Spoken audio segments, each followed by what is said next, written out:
So today I'm going to dedicate this video to a brief autobiographical sketch in order for you to get to know me better as a person, as well as react to the recent announcement of Bernie Sanders that he is no longer going to continue his campaign.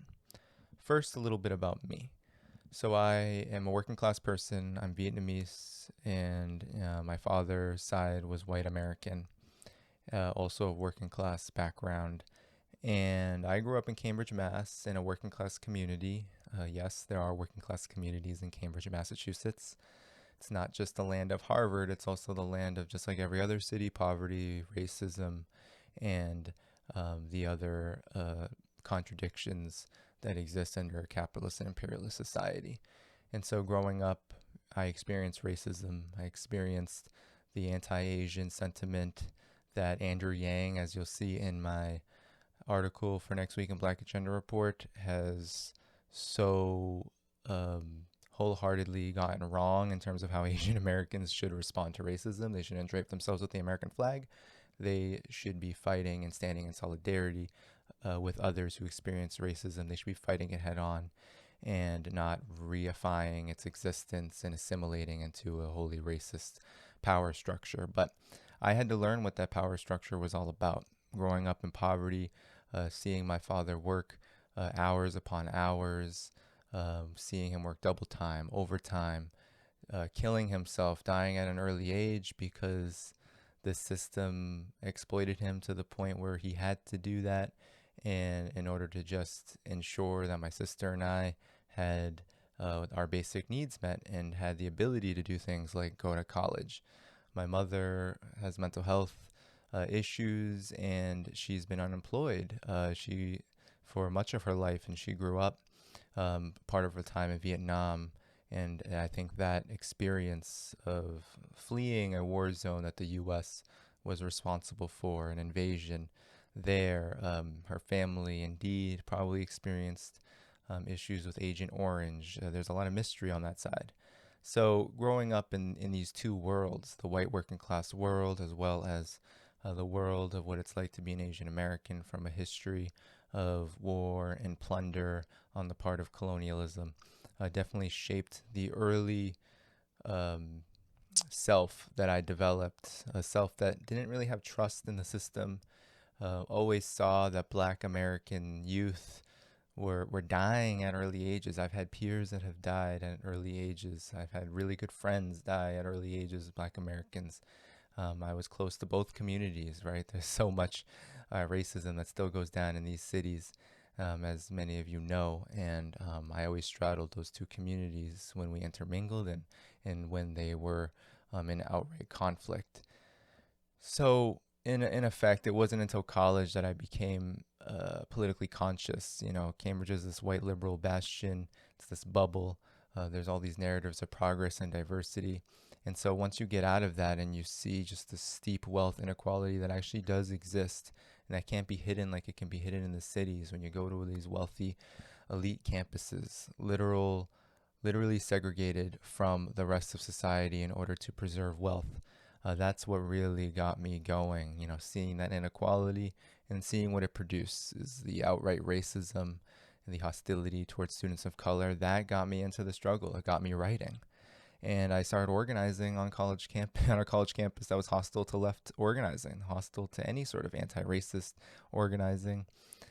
And it wasn't until I went to New York City, I was basically sent there from a professor saying, you need to learn about class.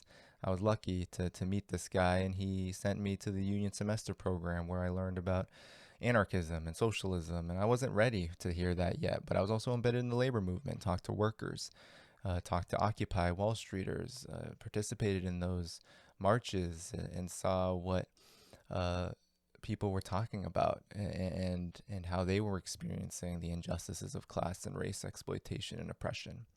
And so it wasn't until after college, though, after these organizing experiences, that never really went anywhere, because college campuses at this time, especially in this period, just don't produce much in that way. I ended up trying to search for organizations that I could join. I was becoming more and more socialist because I had a teacher, and I had others who were from high school, a teacher from high school, and others who were saying, oh, you need to read the Black Panther Party, you need to read Marx. And I was beginning to do so, and I was really learning from a revolutionary political theory and economic theory and political economy, but I didn't know where to apply it. And that's when I met Black Agenda Report, and I started to apply these ideas to an institution that I could relate to. I could relate to their analysis of the Obama administration in a time where I was of the generation that was being basically screwed over by the Obama administration, right? I was sold a lie at the age of 18, voted for him in 2008, and then saw wars expand. I saw the mass incarceration regime get worse. I saw the economic condition of workers get even worse. I saw the debt situation for so many ordinary folks just get worse. I saw it in my family life. I saw it for myself, and I definitely saw it when I started to work and I started to get into social work and see so many people just struggling, dying outright because of the economic deprivation of capitalism and imperialism. Seeing a black president bomb Libya, seeing a black president expand all these wars, talk down to black Americans. All of these things were so formative for me, and that's why Black Agenda Report was such an important political home to find, because I needed somewhere to channel that frustration, and I was able to do that in my writing, and I've been doing that for the last 7 years. I was able to publish a book dedicated to Black Agenda Report, and now I'm here trying to start a podcast, a YouTube podcast, a show for Black Agenda Report, to continue whatever service can be had in this time, whatever independent media can be built in this time toward the struggle for liberation, for the oppressed, for black people, for all people who are seeking emancipation from empire. So now on to Bernie Sanders. After that brief sketch of me, I want to just react because I wrote about Bernie Sanders dropping out of the 2020 race in American Herald Tribune, and I'll link that article in the description. But in that article, I talk about how Bernie Sanders was always a contradiction in and of itself as a phenomenon. On the one hand, he has done so much in his movement. You got to credit the movement that was built around him for raising consciousness about Medicare for all, about a Green New Deal, about living wages, making these demands a political campaign. And that was very impressive, and it raised the hopes and expectations of a lot of people. It basically built upon the Occupy movement and turned that into a potentially viable political campaign. However, it was doing so within the Democratic Party, a corporate-controlled party, the war party, as we call it at Black Agenda Report, the party that is now the engine of American exceptionalism, a wholly reactionary, racist, and imperialist ideology that universalizes ruling class values for the entire working class and causes so much havoc on the consciousness of workers. This party was always hostile to Bernie Sanders and never showed any indication that it would allow him to win. The hope that I had with the Bernie Sanders campaign this time around was that the infrastructure was going to be so big that the youth that were within his camp, the working class people in his camp, the infrastructure that he had built would be able to at least get to the convention as a competitor and then potentially split the Democratic Party into pieces by forcing the Democratic Party establishment's hand into splitting the party and completely alienating a large section of its base, those young people, the future generations, the young people of color, the young low-wage workers, those who are facing this astronomical debt burden and whose living standards have declined, that those folks would be alienated from the party completely and be searching for something new. However, Bernie Sanders himself was always a contradiction, and the movement had its contradictions in that it was always a social democratic movement, but within an imperialist beast that has developed to the point of becoming so reactionary and so overburdened by its own contradictions that in effect, running within the Democratic Party was always going to lead to capitulation. That's ultimately what happened. Bernie Sanders respected the Democratic Party. He respected his colleagues in the establishment, especially Joe Biden, who he couldn't stop calling his friend. He ultimately never challenged his establishment colleagues at the point of power, didn't make it a priority to differentiate himself from his opponents. And all of this spoke to a complete concession to bourgeois civility politics that the Democratic Party has become so good at playing, that he was more, and his movement was more interested in trying to stave off negative responses from his opponents than actually taking the risks necessary that would potentially raise the contradictions between capital and the rest of us to the point where it was needed. And so, in this time of crisis, one of the most disappointing things that we saw from the Bernie Sanders movement, it's the campaign, but especially from Bernie Sanders himself, was an inability to address a crisis in a way that would galvanize, mobilize, and strengthen the working class. What he ended up doing was capitulating to a multi-trillion-dollar bailout, organizing relief efforts in the last days of his campaign, more like charity rather than organization and power. He didn't use his infrastructure to uh, basically hold leverage over the Democratic Party when he definitely could have. All of these individual limitations and the limitations of the social democratic movement point to a bigger problem. And it's a reality check, I think, for all of us who are trying to move the progressive and left needle, who are trying to build revolutionary consciousness, but really just trying to build a mass movement that can create the conditions where revolutionary consciousness is possible. And that is that the Democratic Party is no longer able, and never really was able, to function as a vehicle for working people. That it's no longer interested in reform because imperialism is no longer interested in reform. But it's not only that, it's not so much about interest as it is about the objective conditions of society.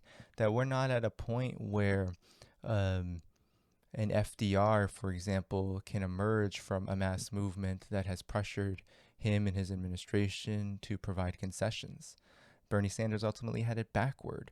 A mass movement is needed first on the ground, independent of the Democratic Party, independent of the political apparatus of the state, of the capitalist state, first, before you're able to win concessions from politicians who are ultimately wielding power within a state that has been erected by capitalists. This is politics 101. It's class politics 101.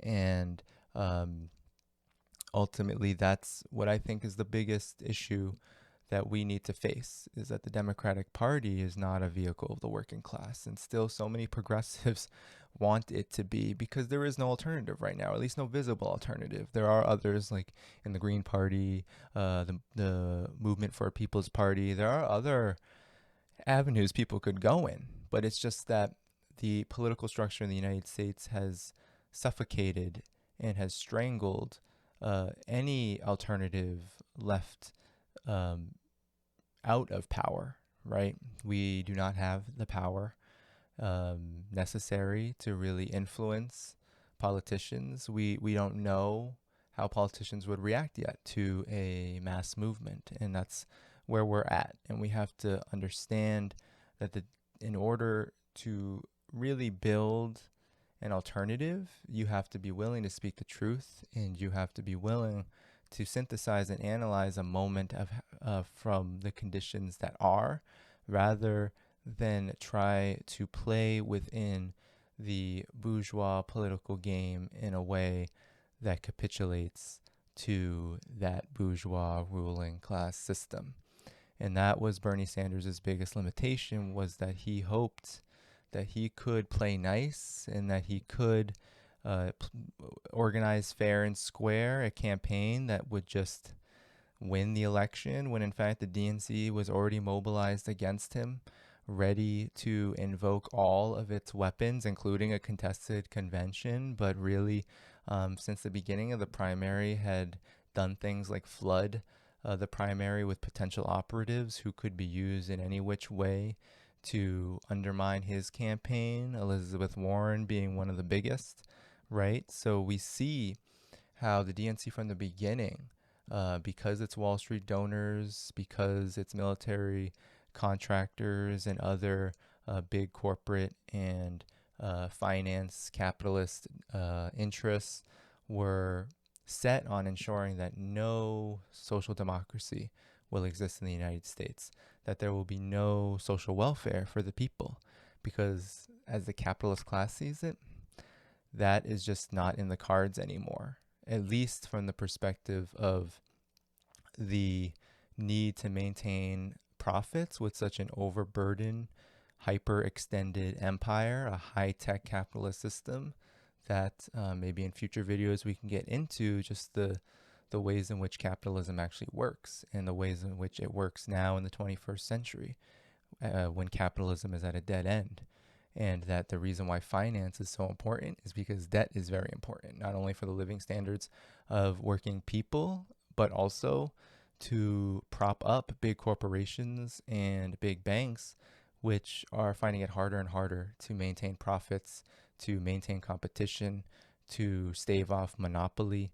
This is a time of crisis for capitalism, and the pandemic has only exacerbated that crisis, accelerated it in a lot of ways. This crisis of overproduction that always happens under capitalism, right? So Bernie Sanders and his movement was not there to make a challenge at power. There are folks in it, very good people, who I admire, and I admire their heroism to challenge the Democratic Party establishment. But Bernie Sanders was not one of those folks. He was a beloved leader amongst his followers, and now you have millions of workers, millions of students, millions of young people who need a place to go, and it's not the Democratic Party. They need a place to go to formulate political organization. And right now, we need to be thinking about calls to action. We need to be thinking about alternative political structures and organizations that we could build. We need to think about a party for working people, and we need to think about mass organizations right now that will fill the demands, and ultimately accelerate the demands and popularize the demands that so many working people are going to have, especially during this pandemic crisis and post-crisis. There's so much opportunity here, but there's also so much repression and so many contradictions that must be outlined, explained, discussed, debated, and we don't have a space to do that yet.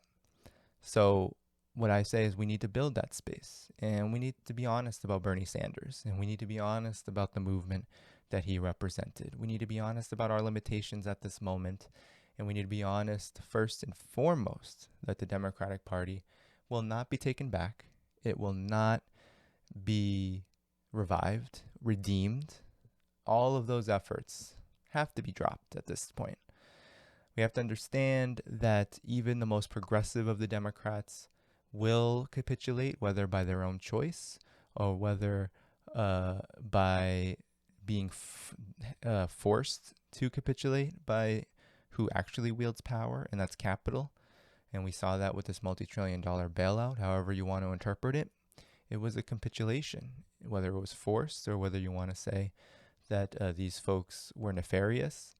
But at the end of the day, the Democratic Party is the graveyard for social movements, and Bernie Sanders is complicit in holding open that gate. And now we have to figure out how we shut the gate to the graveyard and how we build our own organization for the working class that can, one, fight wars, talk about wars, two, talk about the needs of people right here, right now, of working class people, and organize around them. And three, discuss white supremacy and empire head on. All of those things have to be part of the equation in order for any progressive left, any left wing movement to be legitimate and to really build something that can raise the contradictions to the point of antagonism and bring us closer to the confrontation we need with power in order to inspire folks to want to seize it. This is Danny Hai Fong, and you've been listening to The Left Lens,